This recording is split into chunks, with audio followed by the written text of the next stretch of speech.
Tanong lang, bakit yung mga squatter binibigyan ng mga libreng pabahay? Iba sila na nga yung nakakagulo sa isang lugar. Mag-i-squatter sila ng walang pahintulot. Sila pa yung mga nanggugulo, mga salot sa kalsada. Tapos, bibigyan pa sila ng mga libreng pabahay.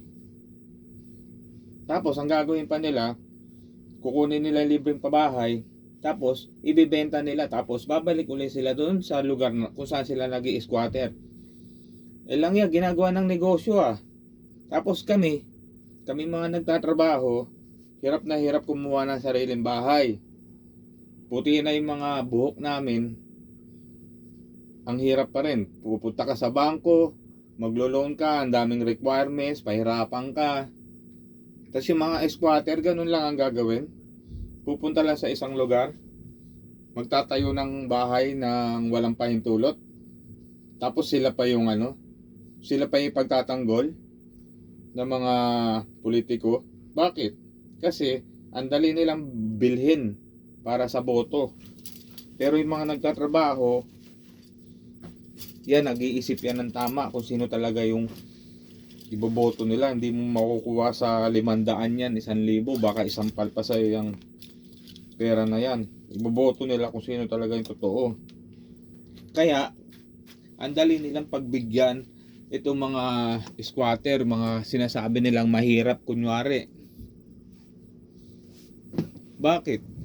Yung mga nagtatrabaho ba hindi mahirap?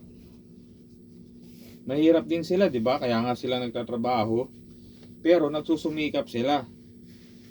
Hindi sila pasaway. Kung sino pa yung mga nagtatrabaho, sumusunod sa batas, parang sila pa yung argabyado eh. Babayad ng tax, papasok sa trabaho, matatraffic,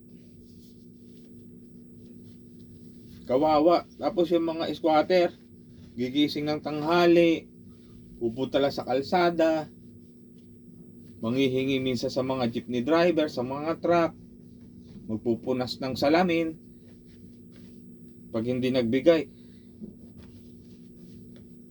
aanuhin ka, aawayin ka. Tapos pagdating ng eleksyon, sila lagi ang bida para sa mahirap. Alang ya. Ba't ba gustong gusto nyo ipagtanggol yung mahihirap?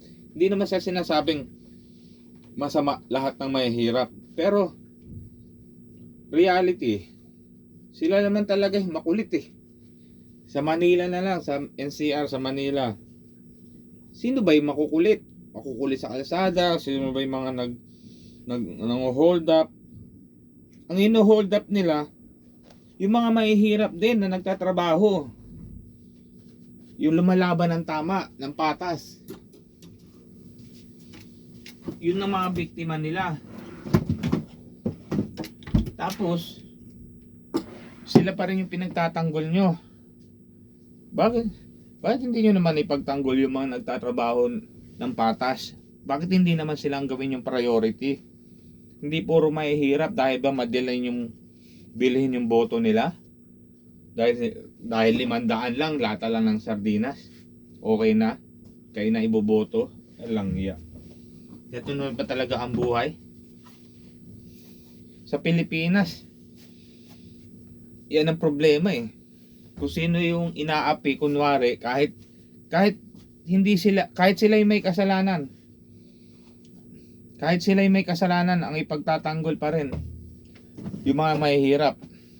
For example, kotse at tricycle nagkabanggaan. Tricycle lang ang may kasalanan. Pag pinost sa social media yan, sino ang kakampihan? Yung tricycle driver. Kasi mahirap. Hindi na nila tinitingnan kung ano yung dahilan. Sasabihin na lang nila, mayaman kasi yan, kaya naman niya ipagawa, or mayabang yan, mata pobre, kayang-kaya lang yung mahirap. Ha? Ganun ba yon? Ganun ba ang justice? Tinitingnan ng estado? Pag mahirap ka, automatic exempted ka sa mga batas? Ay nako.